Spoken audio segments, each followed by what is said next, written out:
అందరికీ నమస్కారం. నిన్నటి రోజున కడప నియోజకవర్గానికి సంబంధించి ఒక సమీక్ష సమావేశం చేయడం జరిగింది. అందులో భాగంగా నియోజకవర్గానికి సంబంధించిన all departments like revenue, roads and buildings, electricity department, TIDCO houses సంబంధించిన వాళ్ళ ఇంజనీర్లు కానీ, అలాగనే కార్పొరేషన్ సంబంధించిన ఉద్యోగస్తులు కానీ అందరినీ పిలుచుకొని ఒక రివ్యూ చేయడం జరిగింది కడప నియోజకవర్గ అభివృద్ధి గురించి. అందులో భాగంగా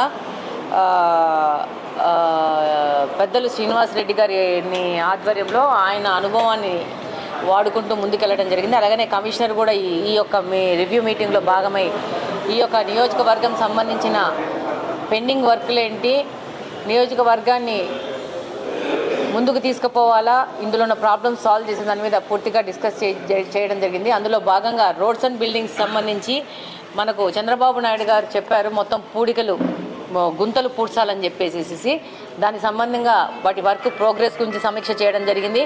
అలాగనే మాసాపేట దేవుని కడప రోడ్డు త్వరితగతిన పూర్తి చేసేసి ప్రజలకు సౌకర్యార్థము దాన్ని తీసుకురావాలని చెప్పి కోరడం జరిగింది.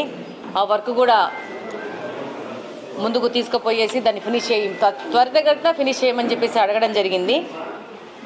అలాగనే బుగ్గొంక సంబంధించి బ్యాలెన్స్ వర్కులు, బుగ్గొంకకు సంబంధించి సుందరీకరణకు సంబంధించిన రోడ్స్ కానీ దాని మీద కూడా సమీక్ష చేయడం జరిగింది. అందులో భాగంగా అక్కడున్న ఎలక్ట్రికల్ పోల్స్ అన్ని షిఫ్ట్ చేసేసే విధంగా ఎలక్ట్రికల్ డిపార్ట్మెంట్తో రివ్యూ చేయడం జరిగింది.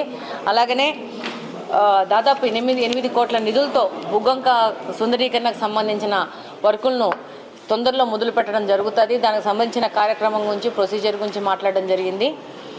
అలాగనే అస్తవ్యస్తంగా ఉన్న ఎలక్ట్రికల్ పోల్స్, ట్రాన్స్ఫార్మర్స్ వీటన్నిటిని ఒక క్రమబద్ధీకరణ చేసేసి ప్రజల సౌకర్యార్థం తీసుకురావాలి. అలాగనే దీనివల్ల జరుగుతున్న అనూహ్యమైన సంఘటనలు కానీ, ఏదన్నా యాక్సిడెంట్స్ కానీ మనము తగ్గించుకోవాల్సిన అవసరం ఉందని చెప్పేసి దానికి సంబంధించిన ఎలా వర్క్ ప్రోగ్రెస్ ముందుకు పోవడం గురించి ఎలక్ట్రిసిటీ డిపార్ట్మెంట్తో రివ్యూ చేయడం జరిగింది. అలాగనే 6 సంవత్సరాలైంది టిట్కో ఇల్లు పూర్తిగా కట్టడం జరిగింది. గత తెలుగుదేశం ప్రభుత్వం హయాంలోనే వాటిని లబ్ధిదారులకు ఇంతవరకు ఇవ్వకపోవడం జరిగింది. అందులో ఏంటి అనంటే జస్ట్ మౌలిక వసతుల కల్పన మాత్రమే పెండింగ్ ఉంది. అందులో భాగంగా వాటర్ కనెక్షను, డ్రైనేజ్ కనెక్షను, రోడ్ల కల్పన. దీనికి సంబంధించి వాటర్ కనెక్షన్స్ టిట్కో ఇళ్ళ వరకు తీసుకురావడం జరిగింది. దాన్ని సంబంధించిన నీళ్ళ కనెక్షన్ ఇవ్వాలి. పైప్ లైన్ల వర్క్ ఫినిష్ అయిపోయింది. దాంతోపాటు రోడ్లు మళ్ళీ డ్రైనేజ్ వ్యవస్థను లింక్ చేయాలా. సో డ్రైనేజ్ సంబంధించిన కాలువలను మెయిన్ కాలువలకి లింక్ చేయాలా. దీని మీద కూడా టిట్కో సంబంధమైన అధికారులను పిలిపించి మాట్లాడడం జరిగింది. అందులో భాగంగా పాత కాంట్రాక్టరు వచ్చి చేస్తాడా, లేకపోతే అతను రాకపోతే త్వరితగతిన చేయడానికి ఏ విధమైన స్టెప్స్ తీసుకోవాలి అనే దాని మీద ఇంజనీర్ గారితో డిస్కస్ చేయడం జరిగింది. పాత ఇంజనీర్ వెళ్ళిపోయారు, కొత్త ఇంజనీర్ వచ్చారు. మళ్ళీ రీషెడ్యూల్ చేసుకొని ఈ వర్క్ ఎంత తొందరగా వీలైతే అంత తొందరగా టిట్కో ఇల్లు లబ్ధిదారులకు అందజేయాలని దాని మీద పనిచేయడం జరుగుతూ ఉంది. అలాగనే కార్పొరేషన్ విషయానికి వస్తే, కార్పొరేషన్లో ముఖ్యంగా కడప నియోజకవర్గం అర్బన్ అయిపోవడం వల్ల, చిన్న ఏరియా అవడం వల్ల, ఎక్కువ పాపులేషన్ ఉండడం వల్ల మనకు ప్రధాన సమస్య శానిటైజేషన్, గార్బేజ్ సంబంధమైనది. దీని మీద ఒక పెద్ద ఎత్తున ప్రణాళిక రూపొందించుకున్నాము. ఆ ప్రణాళిక ప్రకారము కడప నియోజకవర్గంలోని ప్రతి ఒక్క డివిజన్లోని వెళ్ళి దానికి సంబంధించిన అధికారులతో వెళ్ళి దాని క్లీనింగ్ ప్రక్రియ మొదలు పెడుతున్నాము. కంప్లీట్గా మన చంద్రబాబు నాయుడు గారు మొన్న మైదుకూరు కూడా వచ్చి చెప్పారు, స్వచ్ఛాంధ్ర అనేది ఒక ప్రత్యేక ప్రాధాన్యతతో ముందుకెళ్తున్నాము. ప్రతి ఒక్క దానికి కారణము ఈ యొక్క శానిటైజేషన్, గార్బేజ్ సరిగ్గా క్లీన్ లేకపోవడం వల్లే సగం కిడ్నీ సమస్యలు కానీ, సగం లంగ్స్ సంబంధించిన సమస్యలు కానీ, ఈ ఆరోగ్య సమస్యలు కానీ. చంద్రబాబు నాయుడు గారు కూడా చెప్పారు, ఈ యొక్క పరిశుభ్రత సరిగ్గా లేకపోవడం వల్ల దాని వల్ల వచ్చే వ్యాధుల వల్ల ఎంతో డబ్బు ప్రజలకు వృధా అవుతోంది. వాళ్లకు ఆర్థిక పరంగా వాళ్ళు ఆ యొక్క హాస్పిటల్ ఖర్చులు భరించలేకపోవడం వల్ల వాటి కోసము సీఎం రిలీఫ్ ఫండ్ నుంచి పెద్ద ఎత్తున ప్రజలకు సాయం చేయాల్సిన అవసరం ఉంది. దీనివల్ల ఎంతో ధనం వృధా అవుతోంది. కాబట్టి దీనికి రూట్ కాజ్ ఏంటో దాన్ని మనము క్లియర్ చేసుకోవాల్సిన అవసరం ఉంది అనే దాని మీద పరిశుభ్రత దాని మీద ముందుకు పోతున్నాము. దానిలో భాగంగా ఈ యొక్క కడప నియోజకవర్గం మొత్తము ఎట్లా ఈ యొక్క శానిటైజేషన్ కానీ ఈ స్వచ్ఛ కడపను ఎలా ముందుకు తీసుకోదాని గురించి ఆ యొక్క సంబంధించిన డిపార్ట్మెంట్తో కూర్చొని మనము డిస్కస్ చేయడం జరిగింది, దాని మీద రివ్యూ చేయడం జరిగింది హెల్త్ డిపార్ట్మెంట్తో కూర్చొని. అలాగనే ఇంకొక పెద్ద ముఖ్య సమస్య కడప నియోజకవర్గానికి అక్రమ నిర్మాణాలు. ఎక్కడ పడితే అక్కడ ఏ విధమైన పర్మిషన్స్ లేకుండా నిర్మాణాలు చేపట్టడం అనేది దాన్ని కంట్రోల్ చేసుకోవాల్సిన అవసరం ఉంది. వీళ్ళు రోడ్లు ఎంక్రోచ్ చేసుకోవడం వల్ల ఈ కాలువల పరిస్థితిని దెబ్బతీస్తున్నారు. ముందుకు ఈ యొక్క మెట్టు తీసుకురావడము, ఈ కాలువలు డ్యామేజ్ చేయడం వల్ల దానివల్ల కూడా ఈ అపరిశుభ్రత అనేది పెరుగుతూ ఉంది. సో కాలువలని ప్రాపర్గా వాటిని ఫ్రీగా పెట్టి వాటి నుంచి ఈ యొక్క వ్యర్థాలు పోయే విధంగా తీసుకుపోవాల్సిన అవసరం ఎంతగానో ఉంది. నేను ఈ సందర్భంగా మీ ద్వారా ప్రజల్ని కూడా విజ్ఞప్తి చేసుకుంటున్నాను, మీరు అక్రమ నిర్మాణాలు చేయొద్దండి, ప్రభుత్వానికి కార్పొరేషన్కి సహకరించండి, ఏదైనా కానీ పర్మిషన్స్ తీసుకొని మీరు కట్టుకోండి ఇల్లులు. అలాగనే ఎవరన్నా కట్టుకున్నా కూడా దాని మీద కూడా అబ్జెక్షన్ రైజ్ చేయండి. ప్రతి ఒక్కరూ పర్మిషన్ తీసుకొని ఇల్లు కట్టుకొని ఒక క్రమబద్ధీకరణ విధంగా ముందుకు పోవాల్సిన అవసరం ఎంతగానో ఉంది. అలాగనే ఈ యొక్క అన్ఆథరైజ్డ్ లేఅవుట్స్ కూడా ఎవరన్నా వేసింటే కూడా అన్ని పర్మిషన్స్ ఉన్నాయా లేదా చెక్ చేసుకొని మీరు కొనుక్కోండి. ఎందుకంటే దానికి ప్రాపర్గా రోడ్డు విడుతులు కానీ కాలువలు కానీ ప్రతి ఒక్కటి ప్రొవైడ్ చేస్తేనే బిల్డరు మీరు కొనుక్కోండి. వాళ్ళు ఇల్లు కట్టి వెళ్ళిపోతే అక్కడ ఆ చిన్న ఏరియాలో కాలువలు గిలువలు వాళ్ళు వేయకపోతే అపరిశుభ్రత కానీ సమస్యలు కానీ ప్రాబ్లం ఫేస్ చేయాల్సింది ఇల్లు కొన్నవాళ్లే. బిల్డరు డబ్బులు చేసేసుకొని వ్యాపారం చేసేసుకొని వెళ్ళిపోతారు. ఆ తర్వాత ఈ సమస్యను ఫేస్ చేయాల్సిన వాళ్ళు సామాన్య ప్రజలు. సో ఈ సందర్భంగా తెలియజేస్తున్నాను, అన్ఆథరైజ్డ్ లేఅవుట్స్లో మాత్రము మీరెవరు కొనొద్దండి. మీరు సొంతంగా కట్టుకునేది కూడా పర్మిషన్స్ తీసుకొని కార్పొరేషన్ నిబంధనలకు అనుగుణంగా కట్టుకోండి. ప్రతి ఒక్కరూ ఎక్కడికక్కడ ఫుల్ కట్టేసేసేసుకొని కాలువలకు స్థలాలు లేకుండా, ట్రాన్స్ఫార్మర్స్కి స్థలాలు లేకుండా ఆ ట్రాన్స్ఫార్మర్లు తీసుకొచ్చి రోడ్డు మీద పెట్టేసి ఆ ట్రాన్స్ఫార్మర్ కాలువలు దింపేసి కట్టేస్తున్నారు. దానివల్ల మనకే సమస్యలు వస్తున్నాయి. దీని ప్రకారం కూడా ప్రజలు అందరం కలిసి మనం అందరం కలిసి చేయూతగా దీన్ని ముందుకు తీసుకుపోవాల్సిన అవసరం ఉంది. అలాగనే ఆదాయ పన్నుకు సంబంధించిన ట్యాక్సెస్ సంబంధించింది కూడా ఏ విధమైన షార్ట్ మెథడ్ ఎదుక్కోకండి.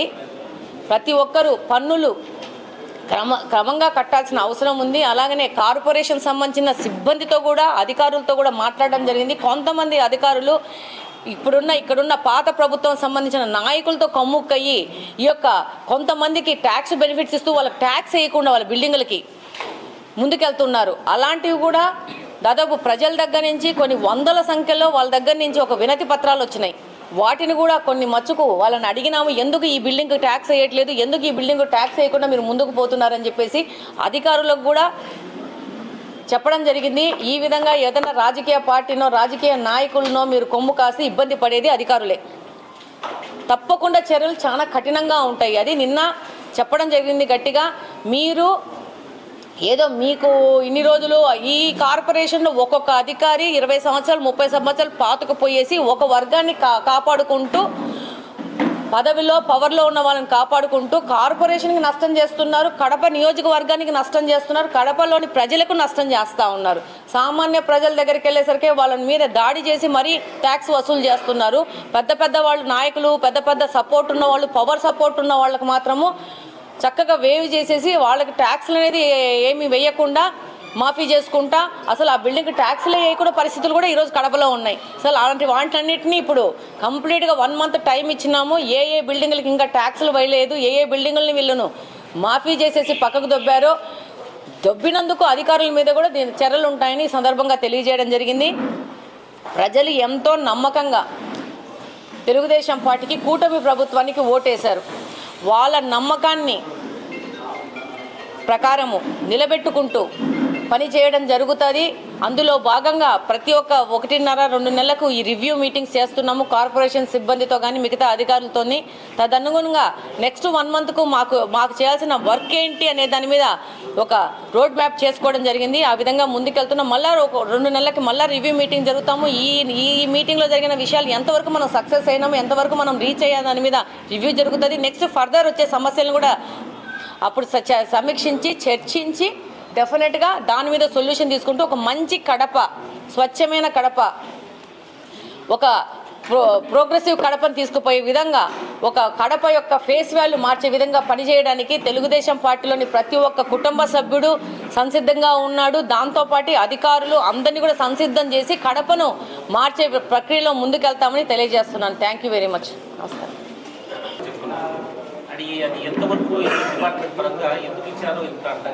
సార్, ఎవరు ప్రజలు కొనుక్కుంటున్నారో individual customer no individual customer permission వచ్చిన పేపర్లు అనేది చూడాలా. కొన్నవాళ్ళు కొనబోయే వాళ్ళు కొనాలనుకున్న వాళ్ళు ప్రతి ఒక్కరు నేను ఒకటే చెప్తున్నాను, ప్రజలకి అంత ఇన్నోసెన్స్ అవసరం లేదు. మనకు ఈ యొక్క లేఅవుట్కి పర్మిషన్ ఉందా లేదా అని సదరు బిల్డర్ని కానీ కాంట్రాక్టర్ కానీ అడిగి ఆ పేపర్లు డాక్యుమెంట్ మనం చూసుకొని కానీ ఆ యొక్క ట్రాన్సాక్షన్ జోలికి మీరు పోవద్దండి. ఎందుకంటే రేపు ఇబ్బంది పడేవాళ్ళు కొన్నవాళ్ళు మాత్రమే. బిల్డర్ వెళ్ళిపోతాడు, వ్యాపారం చేసుకుని వెళ్ళిపోతాడు, ఆయన క్యాష్ చేసుకుని వెళ్ళిపోతాడు. కానీ తర్వాత అక్కడ ఉన్న రోడ్లు ఎవరు వేస్తారు, కాలువలు ఎవరు వేస్తారు? ఈరోజు కడపలో ఎన్ని కాలనీలలో రోడ్లు లేవు, కాలువలు లేవు, ఇల్లులు అయితే కట్టేసుకున్నారు. కాలువలు వేసారా? కానీ వాళ్ళు ఎవరు కొనాలనుకుంటున్నారో వాళ్ళు సదరు ఎవరు అమ్మాలనుకున్న వ్యక్తి దగ్గర నుంచి ఆ డాక్యుమెంట్స్ ఉన్నాయా లేదా, దీనికి కార్పొరేషన్ దగ్గర నుంచి పర్మిషన్ ఉందా లేదని కనుక్కోవాల్సింది కొనాలనుకున్న వాళ్ళు. 50 లక్షలు, కోటి రూపాయలు, 2 కోట్లు పెడతామనుకున్నప్పుడు అవన్నీ చూసుకోవాల్సిన బాధ్యత సదరు కన్జ్యూమర్ వినియోగదారుడి మీద ఉంటుందని చెప్పి తెలియజేస్తున్నాను.